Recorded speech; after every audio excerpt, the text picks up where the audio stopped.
kaya ki man la ka hin sut lo na pian hi ke ma het na la chi na yang hi po in pathin in ap ke ya dinga ka test mani in kala in hobung hi le area hi le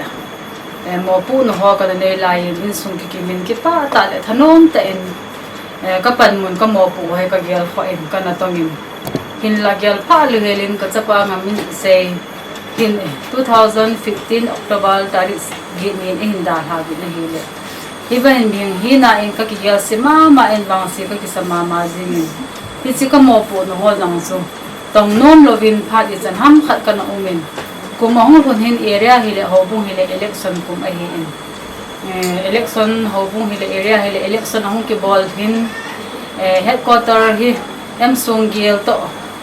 area ni ang khanding hin em sungila ding hin ke mai mahilo khip na chi na nei lo pen chu area secretary women department na ding in thando in ka omin hobung azam piti chun secretary ka to na ma hi thando in ka mai da ka tha na se ma in kana kap levin election ni ho hin hobung hin area hin kana kap levin hin la ken nei pu in pathian in na to mun dinga na pi he ti in ke jang hi ti chun pathian na taw pumin thasi thim ta hen ka tong ane le wa chun pathian ho pi na ho he aza za ka changin pathian in e ho pi in lungmon aza za no e hin pi ne le he wa chun ka kaya ka ki mana anok dan le lagaw hin ko atpa dan ma hi kan he chi na isla hi kan su na hi in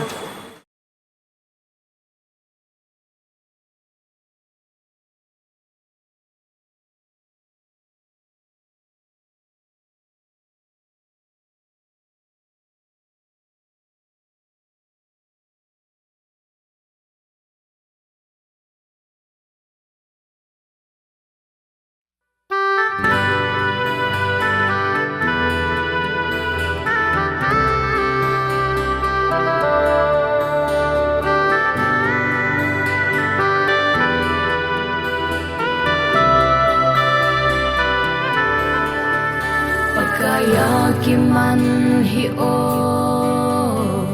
itino hitam kalung don ka he su ni kum song le lung mo na apc pakai bo ahi amani hoi sing sing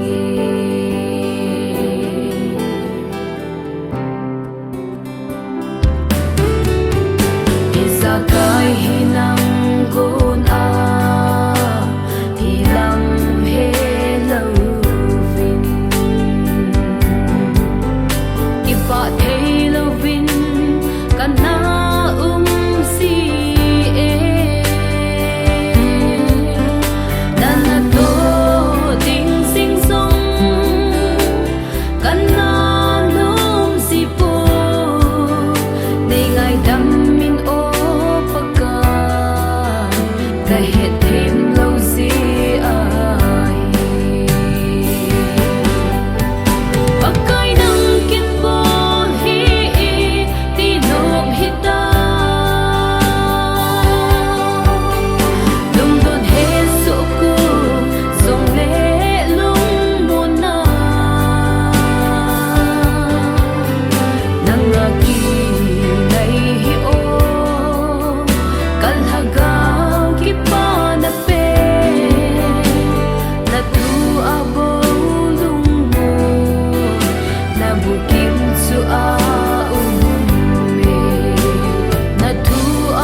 ta giống